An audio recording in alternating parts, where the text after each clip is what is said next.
You turn my morning into dancing. You turn my morning into dancing.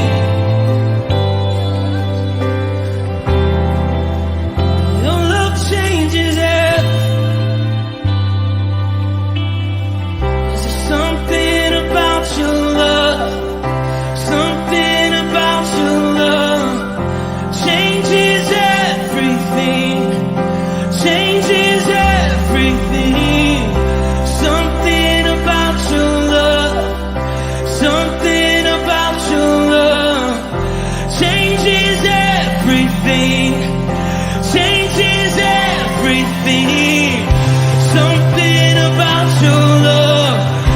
Something about your love changes everything. Changes everything. Something about your love. Something about your love changes everything. Changes everything. Something about your love. Something about your love changes everything. Changes everything. Something about your love. Something about your love changes everything. You turn my morning into dancing. You turn my morning into dancing. You turn my morning into dancing. You turn my morning into dancing. 'Cause your love changes everything.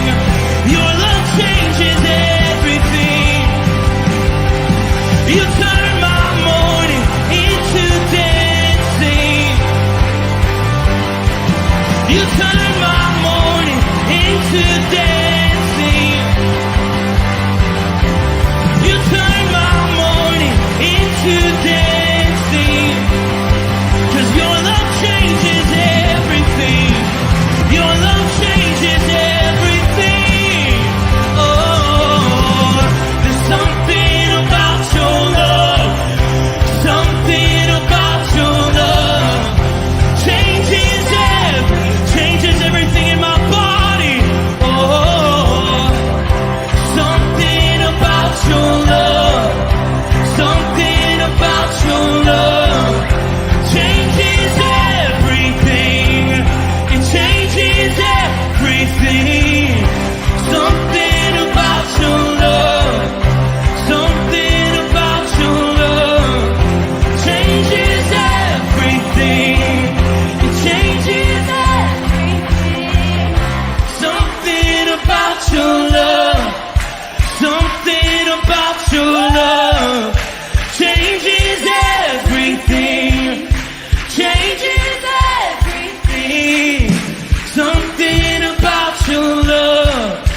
Something about your love changes everything.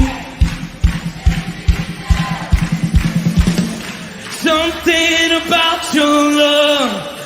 Something about your love changes everything. Changes everything.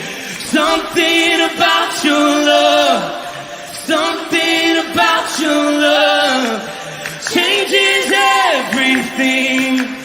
Changes everything. Something about your love.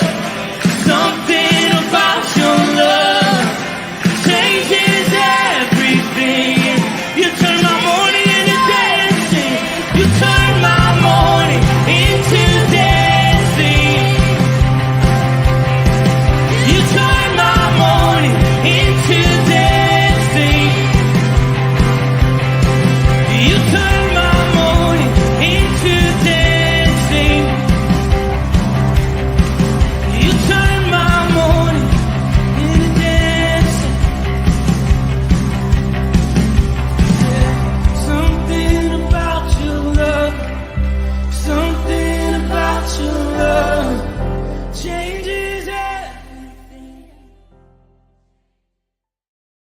Happy and blessed Monday morning, firmly rooted men.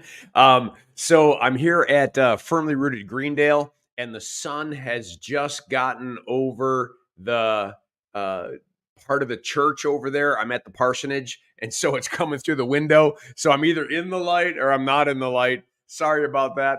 But yeah, we're still going to get this done. If I had a few seconds, I would go over there and close the blind, but I can't get that to it right now.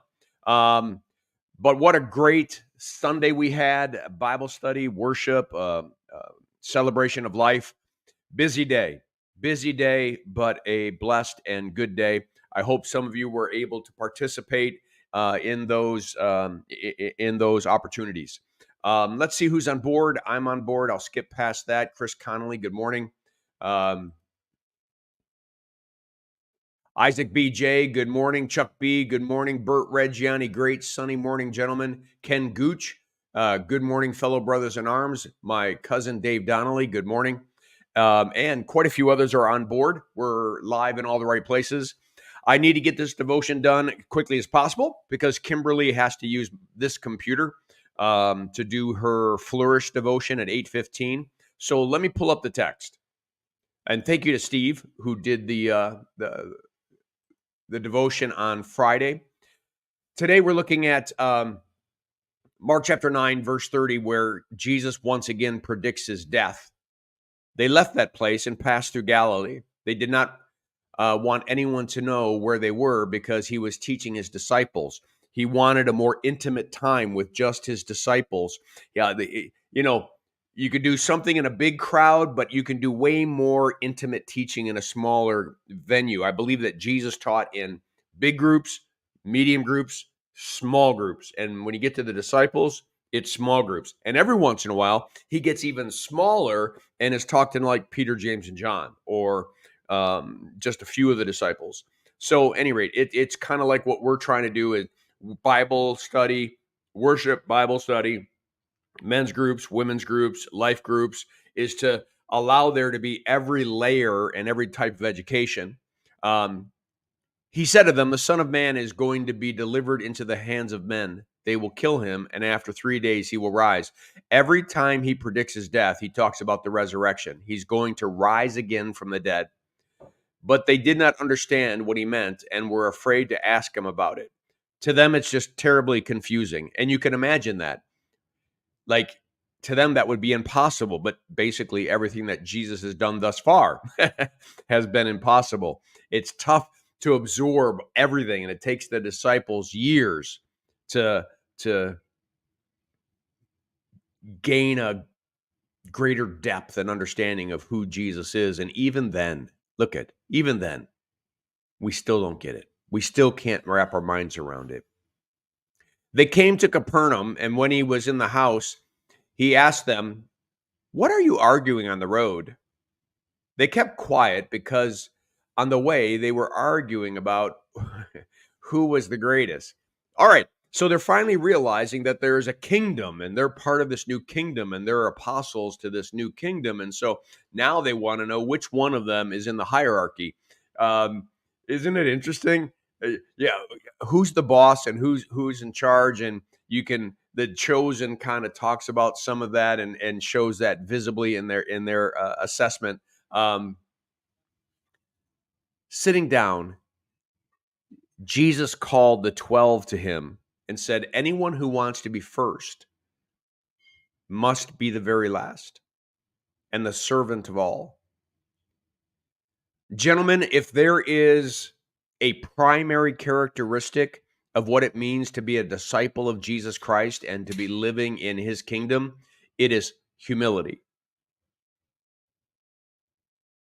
That rather than the idea in this kingdom, the kingdom of this world, that it's the survival of the fittest and we need to be better than everyone else.